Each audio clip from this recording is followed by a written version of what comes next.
ஆன்மீக அன்பர்களே, பெரியோர்களே, அனைவருக்கும் எனது பணிவான வணக்கங்கள். திதி நித்யாவினுடைய திதிகளிலே இரண்டாவது திதியாக கருதப்படுகின்ற திதியை திதியினுடைய தேவியினுடைய நாமோதயம் பகமாலினி நித்யா என்று பெயர்.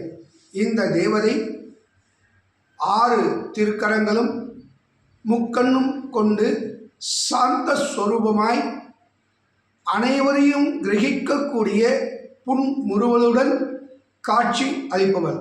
இந்த 6 திருக்கரங்களிலே அமிர்தகலசம், தாமரை புஷ்பம், புஷ்பபானம், அங்குசம், பாசம், இசுதண்டம், அல்லி மலர் இவைகளை வைத்துக்கொண்டு கமலாசனம் என்று சொல்லக்கூடிய தாமரை மலர் மீது அமர்ந்து அருள்பாலிக்கின்றார்.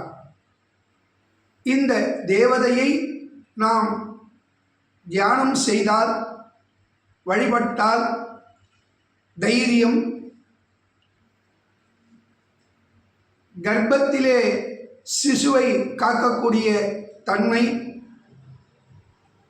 வெகுவாக நமக்கு கிடைக்கக்கூடிய அனைத்தும் சித்திக்கும் அம்பாளாக இந்த பகமாலினி நித்யா அருள் பாலிக்கின்றார். தியான ஸ்லோகம்: அருணாம் அருணகல்பாம் சுந்தரிம் சுஸ்மிதாநாதம் திரிநேத்ரம் பகுபிகி ஷட்பி உபதேம் கமலாசனாம். தேவியினுடைய காயத்ரி: ஓம் பகமாலின்யாயை வித்மகே சர்வ வசங்கரியை தீமகே தன்னோ நித்ய பிரச்சோதயாத். அனைத்தையும் தன்வசப்படுத்தி நமக்கு அனைத்தையும் சித்திப்பவராக இந்த அம்பாள் அருள்பாலிக்கின்றார்.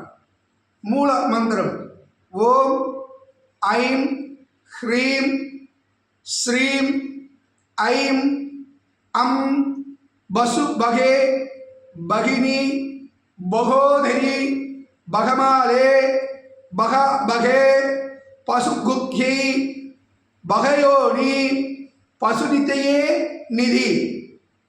அதாவது காமதேனு கற்பக விருட்சம் போன்று அருள்பாலிக்கின்றேன் என்று அம்பாள் நமக்கு அருள்பாலிக்கின்றார். அனைவரும் அனுதினமும் இந்த தேவதையை பிரார்த்தனை செய்ய வேண்டும். குறிப்பாக கர்ப்பிணி பெண்கள் இந்த காயத்ரியாவது பாராயணம் செய்து சிசுகளுக்கு நல்ல ஒரு ஆற்றலையும் திறமையும் வளர வழிவகை செய்வதாக கருதப்படுவதனால் இதை அனைவரும் கடைபிடிக்க வேண்டும் என்று கேட்டுக்கொள்கின்றோம். சர்வே ஜன சுகினோ பவந்து. நித்யஸ்ரீ நித்யமங்கலம்.